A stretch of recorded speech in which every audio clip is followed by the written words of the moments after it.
I am Eric, 26M, and around 2 months ago, my parents decided something that fundamentally changed everything. They chose to ask Max, my elder brother, 30M, to run the family company I had been assisting with for the last 5 years. When they selected Max, I was surprised, as I had spent many hours learning the ropes, working late nights, and virtually running things by their side. Max is not just any older brother, he is trouble, always has been. He was the one fighting, cheating in class, and even pilfering items around the house from our early years. Though he was caught all the time, our parents never seemed to give a damn. They ground him for one day or two, but ultimately they always saved him. Max discovered right on that he could get away with anything as long as he could charm his way back into their good graces. I was the reverse. Max was their preferred, even though I followed the guidelines, worked hard, and attempted to act morally.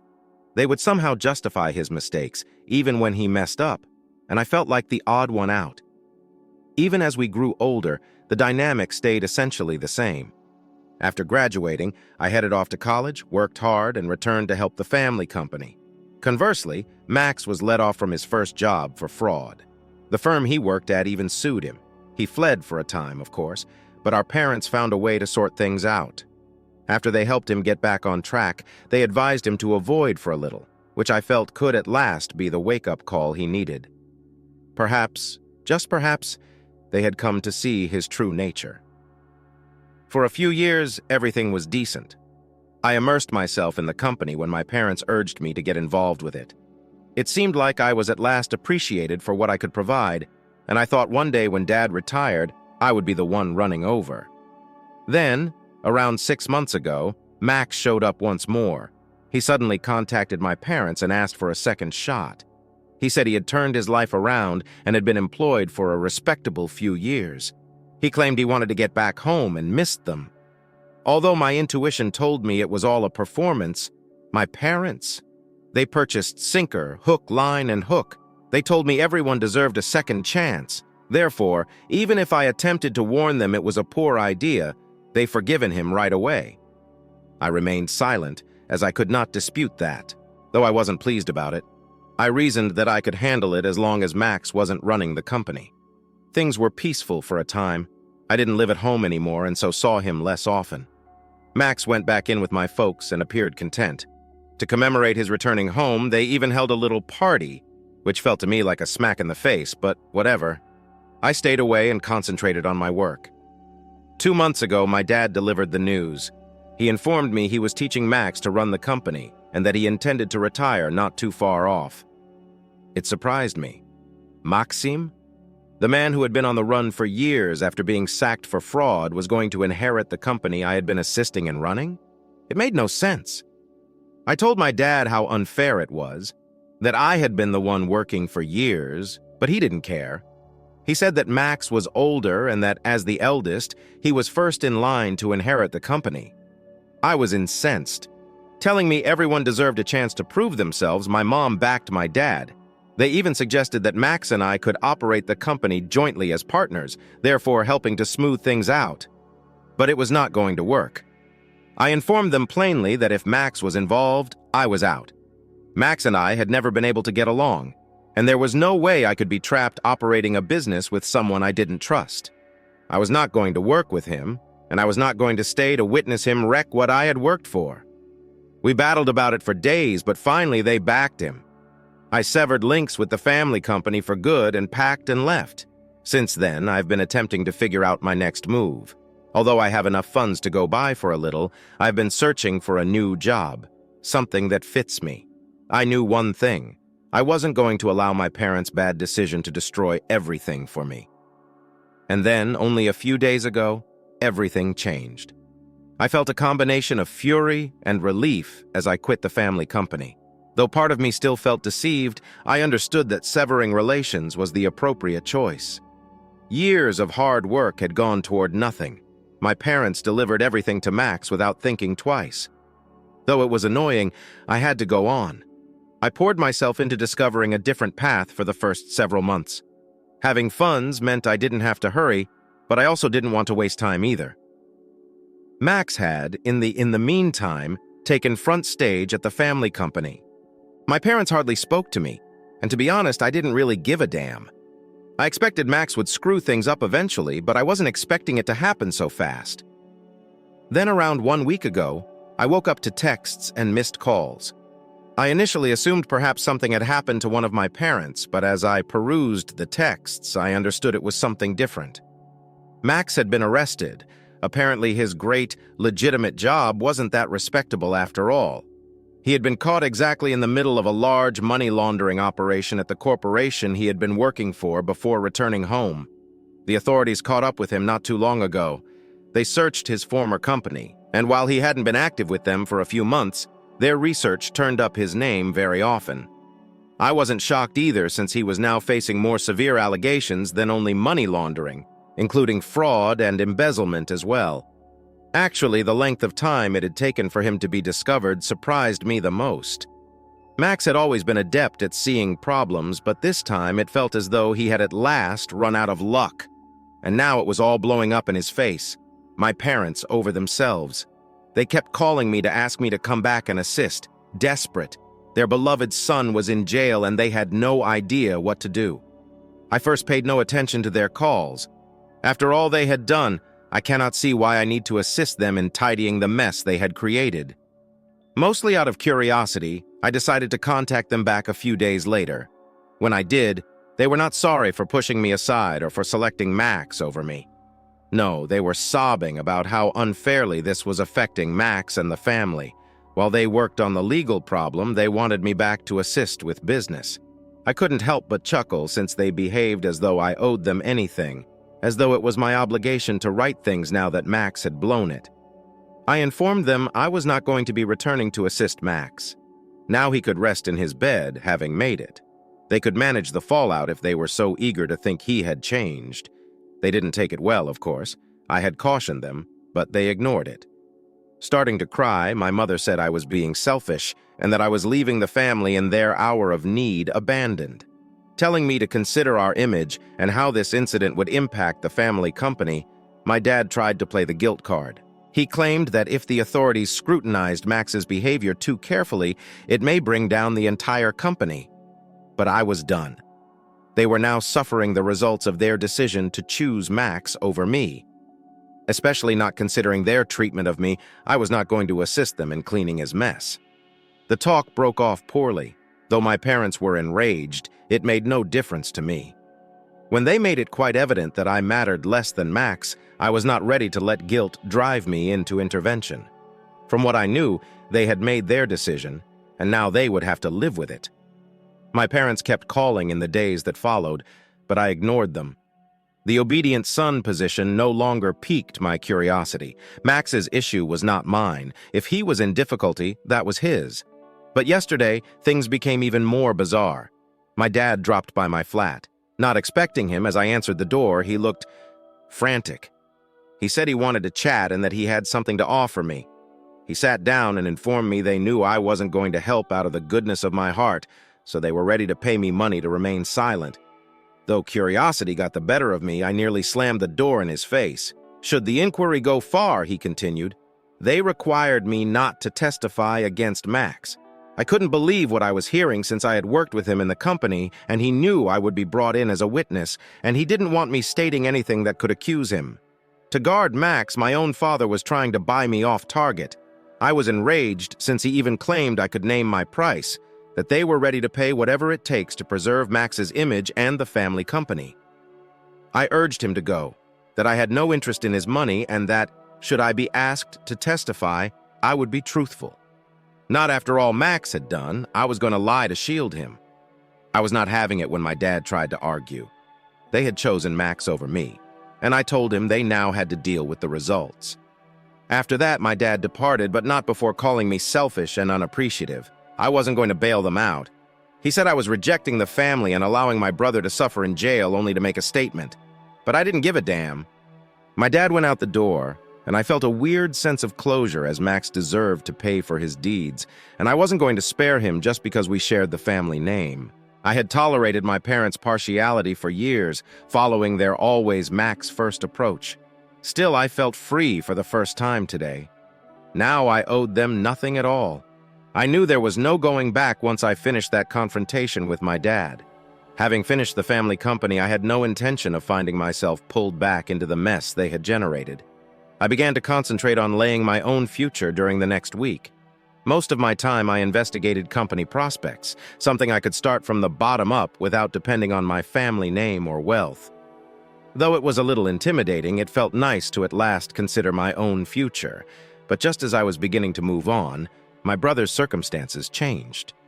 1 week after my dad tried to buy me, I received a call from my uncle, who I hadn't seen in years. He kept up with what was happening in the family even though he was not close to my parents, mostly since he had never been a fan of how they had always spoiled Max. Eric began without any prelude. "You need to know what's going on with Max. When I answered the call, I could tell something was up." I groaned. "I already know. He got caught up in that money laundering scheme, and now he's sitting in jail." My uncle answered softly, "It's worse than that."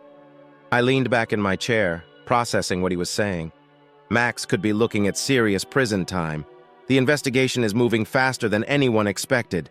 The police are digging deep into his finances, and it looks like they found more than just money laundering. This isn't just a slap on the wrist, Eric. Max could be looking at... Max had always been a con artist, hence part of me wasn't shocked.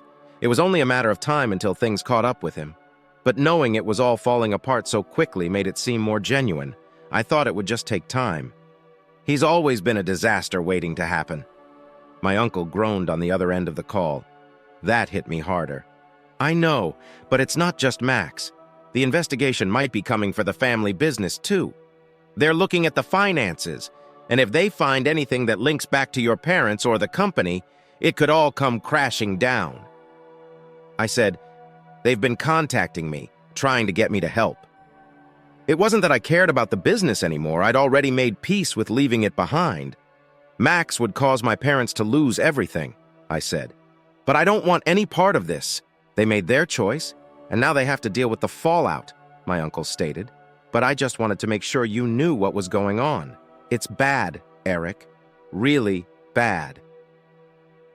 I had a weird combination of feelings as we hung up. On the one hand, I was furious, angry that my brother had dragged the family name over the ground and that my parents had been so ignorant of his flaws. But on the other hand, there was a bit of me that felt sad. Not for Max, but for the family that could have been, the company I had labored so hard for, and the parents I had once looked up to. That evening I received another call, this time from my mother. Though something in me wanted to hear what she had to say, I nearly missed answering. "Eric, please. I know you're unhappy, but we need your help. Mom, I've told you." "Just listen," she said, her voice breaking. I stood mute, not knowing what to say. "Your father and we should have listened to you. We should have seen this coming, but we didn't. And now everything's falling apart. The business. We might lose everything, Max. He's looking at years in prison." She said, "We don't know what to do." And I didn't want to be dragged back into their troubles, but hearing the desperation in her voice made it difficult to totally shut her off. "Mom, I can't fix this," I replied, cutting her off.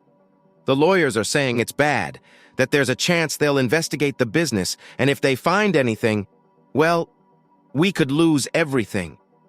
Max, he keeps saying he's innocent. You and Dad made your choice.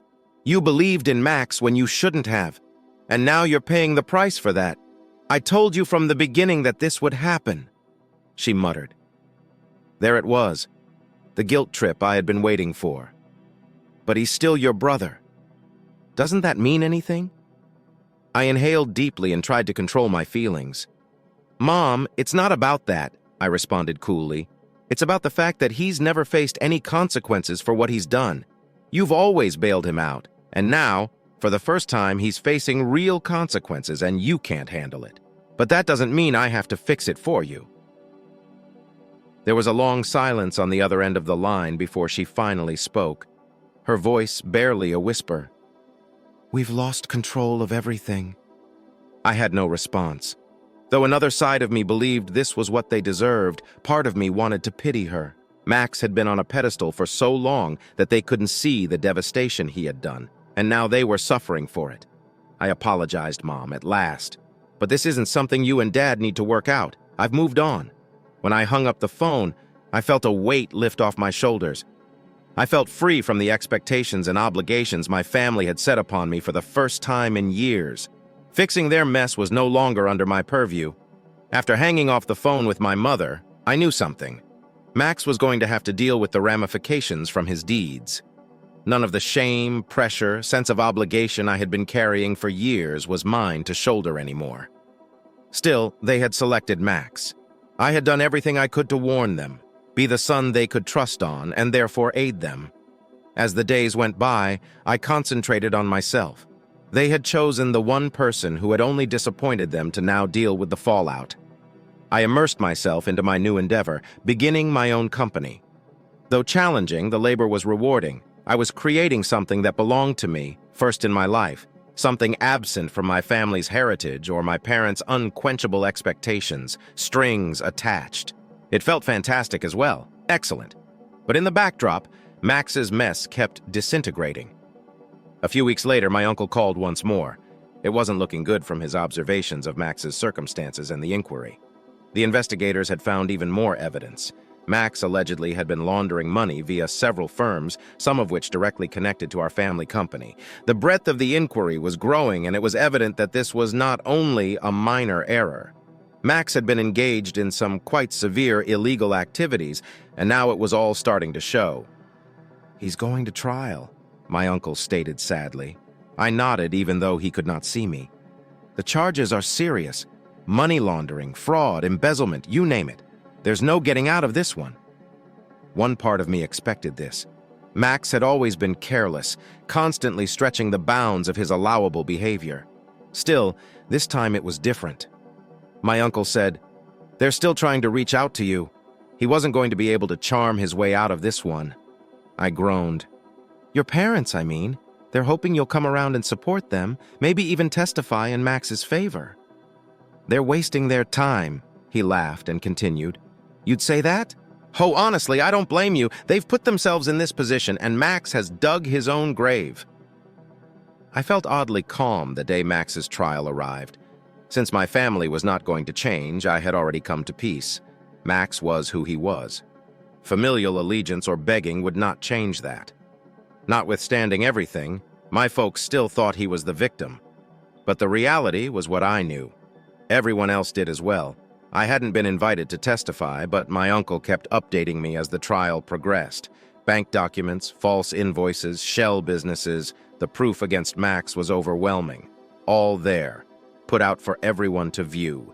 His defense was not going to hold. The jury decided guilty on all counts within a few days. Max received a several-year jail sentence, and the aftermath severely affected my parents. Apart from losing their kid to the law system, the family company was under inquiry as well. According to my uncle, initially my dad had been in denial and would not accept that Max could have been engaged in anything so severe. But as the trial progressed, even he started to see the truth. The company suffered greatly. Customers left, staff members left, and my parents were compelled to downsize. From what I understood, it wasn't looking good even though they were still struggling to keep things afloat.